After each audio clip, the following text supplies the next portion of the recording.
안녕하세요. 쑥이 서점입니다. 돈 모으는 방법을 잘 모르는 입문자도 관련 지식은 있지만 실천하지 못하는 사람도 돈을 대하는 올바른 가치관을 세울 수 있습니다. 더 나아가 목표로 한 자산을 모아서 꿈꾸는 미래도 실현할 수 있습니다. 물가는 나날이 치솟고 세계 경제는 여전히 불안합니다. 그 속에서 넘쳐나는 정보에 휘둘리지 않고 자신에게 필요한 자산을 모으기 시작해 안정감을 얻길 바라는 마음으로 돈의 뇌과학을 추천해 드립니다.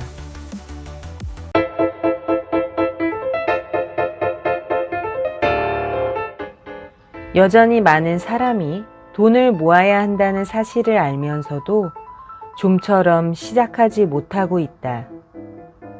그 이유는 무엇일까? 무의식적으로 마음의 브레이크가 걸리는 사람들은 돈을 모으기가 어렵다. 놀랍게도 브레이크를 작동시키는 것이 바로 뇌이다. 돈 모으는 방법을 알고도 행동하지 않는 진짜 이유는 뇌에 있다.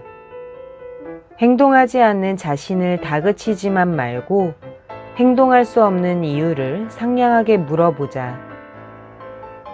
어쩌면 누구에게도 말하고 싶지 않은 돈 문제가 있었을지도 모르고 자기 판단을 믿지 못하게 만든 사건을 겪었을 수도 있다.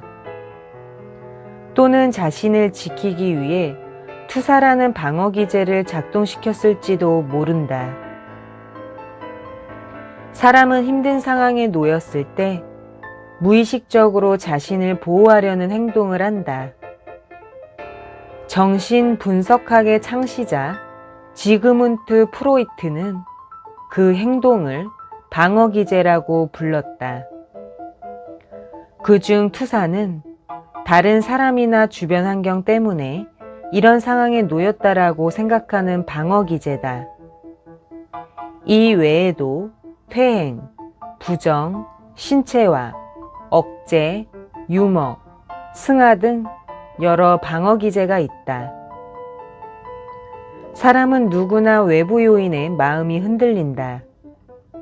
쉽게 판단을 못 내리기도 하고 우울해하기도 한다. 또 바쁘다, 누구에게 상담해야 할지 모르겠다 같은 이유로 돈 모으는 방법을 배우고도 실천하지 못하는 사람들도 많다. 그러나 그런 자기를 쓸모없는 사람이라고 비하하지 않기를 바란다. 행동할 수 없는 진짜 원인은 마음속 깊이 숨어서 행동하지 않는다는 행동을 하게 만들 뿐이다.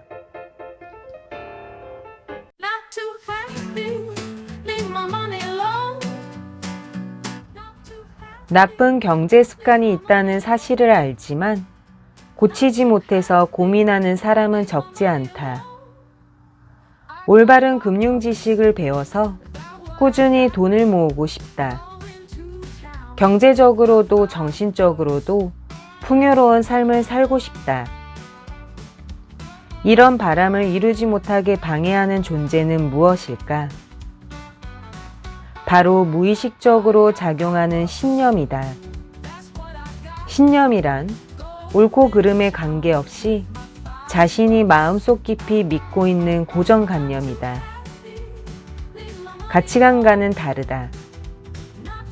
너무 당연한 말 아니야? 라고 생각하고 흘려들을 수도 있다. 하지만 돈뿐만이 아니라 인생 전반에서 유용한 개념이니 꼭 기억해야 한다. 한번 만들어진 신념은 무의식에 머무른다. 특히 부정적인 신념은 스스로 깨닫고 바꾸지 않는 한 인생을 좌우할 만큼 강한 힘을 갖는다. 신념은 색안경과 같다.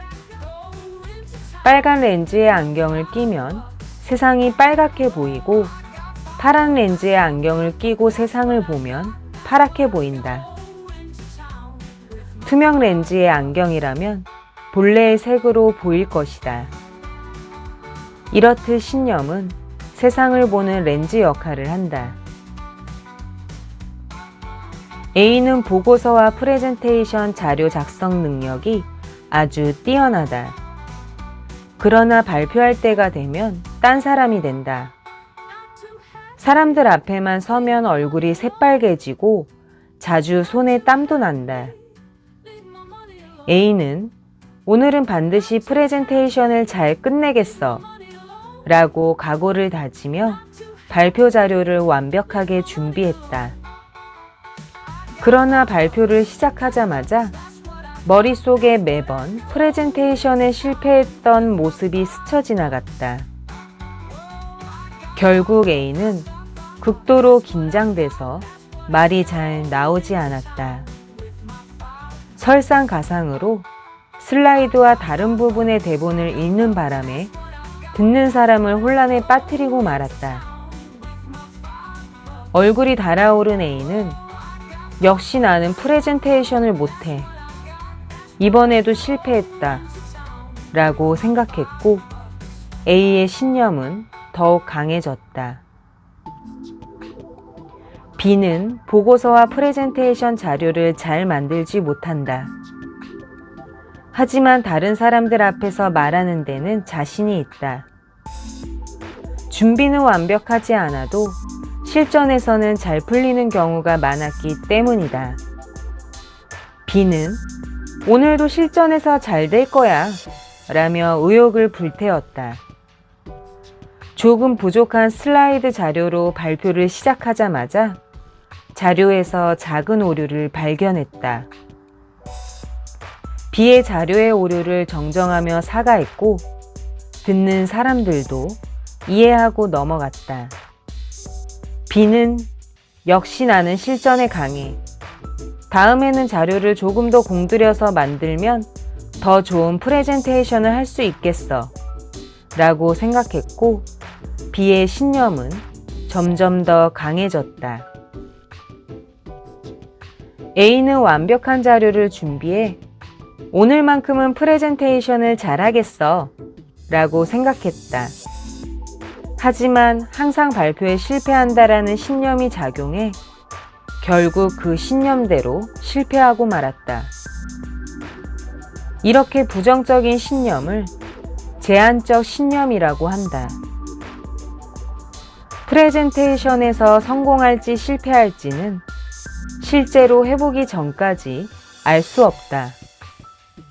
그러나 A는 항상 실패한다고 믿어서 감정과 행동이 부정적인 방향으로 끌려가고 말았다. 반면 B는 실전에 강하다라는 긍정적인 신념을 가지고 있다. 이것을 활력을 주는 신념이라고 한다. B는 자신의 부족한 점을 크게 걱정하지 않았다. 오히려 나는 사람들 앞에서 발표를 잘하고 실전에 강하다 라는 긍정적인 신념에 시선을 주었다. 그 덕분에 위기를 훌륭하게 헤쳐나갈 수 있었다. 신념의 대상을 돈으로 바꿔 생각해보자. 만약 돈은 더러운 것이다 라고 생각한다면 어떻게 될까? 돈의 부정적인 면에만 주목하기 때문에 뇌는 돈이 더럽다는 것을 증명하는 정보를 수집한다. 그래서 감정이나 행동도 신념대로 부정적인 방향으로 움직인다. 반면 돈은 인생을 풍요롭게 해준다라는 신념을 가지고 있으면 뇌는 돈의 긍정적인 면에 주목한다. 그 결과 풍요로워지기 위한 행동을 하게 된다.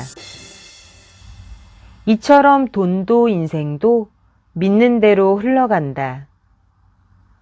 어떤 미래를 만들고 인생을 살아갈지, 그리고 돈을 얼마나 모을지도 모두 자기에게 달린 셈이다.